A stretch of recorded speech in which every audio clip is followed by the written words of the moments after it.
Thank you very much for the presentation. Unfortunately, Mattia Petrelli cannot be here, so I'm going to present, no worries, instead his work. His work is the outcome of a collaboration between the Sensing Technology Lab of the University of Bolzano and the BioCMOS interface group of the APFL, and some European projects like STEX and in-memory sensing project, and is related to the development of a flexible sensors and a readout circuitry for the continuous monitoring of ammonium in sweat. And the first question that I want to answer is why ammonium? Is well known that monitoring biochemical profile, especially in sport activity, can be helpful for the performance of the athlete. And we decided to target ammonium detection because ammonium is a biomarker of the metabolic background of the proteins, and so it can correlate with the onset of the muscular fatigue during sports activities. Ammonium can be found obviously inside the bloodstream, but it's interesting the fact that we can find ammonium also in the sweat. And the sweat is an easily accessible biofluid that can be used for the development of wearable devices. It's interesting the fact that ammonium is correlated with the blood also during sports activity, and so the concentration of ammonium and the concentration are both linearly related. Indeed, ammonium is measured current during the sport activity in athlete performance. This is done by using some patch that allows the absorbance of the sweat during time, and after the activity, through laboratories analysis, is assessed the concentration. This system doesn't allow a continuous analysis and a tracking of the ammonium concentration, and so nowadays the state of art in research is trying to develop electrochemical sensor, and particularly potentiometric electrochemical sensor for the development of ammonium-based sensors. These sensors usually used as a biorecognition element ion-selective ionophoric membrane.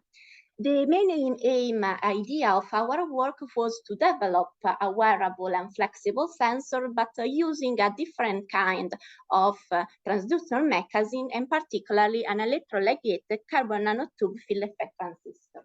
As you can see in the image, is a device constituted by 3 different electrons, source, gain, and drain, and a semiconductive layers. In this case, we selected as a semiconductor a p-type semiconductive carbon nanotubes. How the sensor works. When the electrode, the transistor is biased, it forms inside the electrolyte that is dropped on top of our semiconductive channel, an electrolyte double layer capacitance that you can see in the image that screen from the electrode the presence of the ion in the electrolyte that in our case is the sweat. When the analytes of interest, and so the ammonium diffuse nearby the electrode, the electrophile field transistor can detect the quantity, the amount of the electrolyte presence.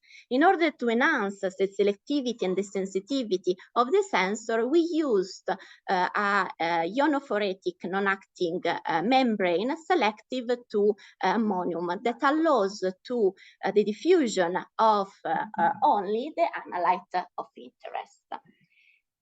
In Italy, for the fabrication process, we fabricate the device by using one-step photolithography on a thin film of polyimide film. We spray coat a water-based solution of carbon nanotube on the channel, and then we drop cast the selective ion membrane. For the characterization, we start to characterize the device in a controlled laboratory environment by using bulky benchtop instruments to have a gold standard reference. All the sensors that we developed shows that initially we characterize that by applying a fixed bias, VGS of minus 0.1 volt around and VDS of 0.2 around 0.2 volts, and we observe the behavior of the current drain to source current over time. Initially, we've seen that all the sensors that we developed had a decrease of the current over time that is stabilized after 60 minutes. The stabilization range allows us to fit these behaviors and to correct the response of the sensors between evaluating his sensitivity towards the analyte of interest. We then characterize the sensor by testing the concentration of interest for the sport application that goes from 0.1 millimolar up to maximum 12 millimolar, and we notice the ability of the sensor to detect this concentration with a good stability over time. The problem is that we characterize this sensor by using benchtop instruments, how we can move to a fully wearable devices. And so we need to realize also a readout circuit. And particularly, we decided to realize a flexible readout circuit on a thin film of polyimide substrate, the same material that we use for the sensors, with the aim to try to minimize the component numbers in order to allow the flexibility of the device without compromising his functionality. As you can see from the readout circuit, the readout circuit is characterized by first a transimpedance amplifiers that allows us to move from the measured current to values of potential with variable feedback resistors. The signal was then digitalized with a high resolution analog to digital components, and then we send the digital data was sent to the microcontroller with an embedded Bluetooth energy connectivity to acquire the data remotely. As concerned the power management, we used a small rechargeable lithium coin cell batteries, the same that we have in our watch, and that allows us then to have the three different potential needed to power the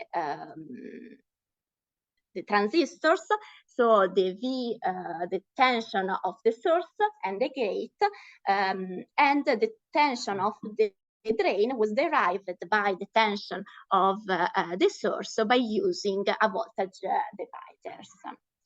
After the fabrication of the flexible readout circuit, we decided to study the stability and validate the circuit by first evaluating its performance in different bending conditions.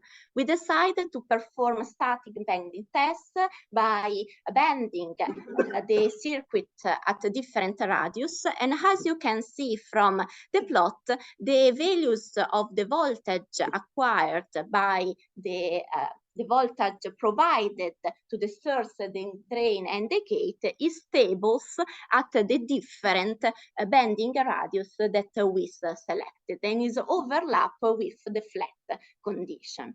This means that the functionality of the proposed readout system is unaffected by the bending of our substrate. After evaluating the performance of the readout circuit in terms of the provided voltage, we evaluated its performance by measuring the concentration of ammonium in an laboratory environment, and compare the output, so the sensitivity and the amplitude of the IDS, the current measurement, with the benchtop instruments. we performed this test in a complex environment. Indeed, we use artificial sweat. Artificial sweat is an electrolyte that contains not only the ions of interest with the added on it, but also other interfering anions that can be reduce the selectivity of our devices. And we characterize the circuit by testing 3 different values of the feedback resistance, specifically 10 kilo, 39 kilo, and 82 kilo. From the results, we can see that by increasing the feedback resistor, we have an increase of the sensitivity of our devices. However, with too high feedback resistance, we saw at saturation of the devices. In order to have a good trade-off between sensitivity and saturation that occurs at the higher concentration of ions, we decided to use as a feedback resistance 10 kilo ohm. In order to conclude with this work, we were able to fabricate and characterize still at laboratory level, but with a wearable device, an electrolyte-gated carbon nanotube FET transistor for the measurement of ammonium in a complex environment. We were able to design and to fabricate a flexible readout system that can sustain also different static bendability. However, is still a preliminary work, and some work has to be done in order to move this device from laboratories to a real case use, and this can be done by integration make an integration between the sensor and the circuit, and so fabricating both together on the same substrate, and then develop the microfluidic that allows to convolute the fluid in the sensing area of the sensors. I want to thank all the collaborators for this work, and thank you for your attention.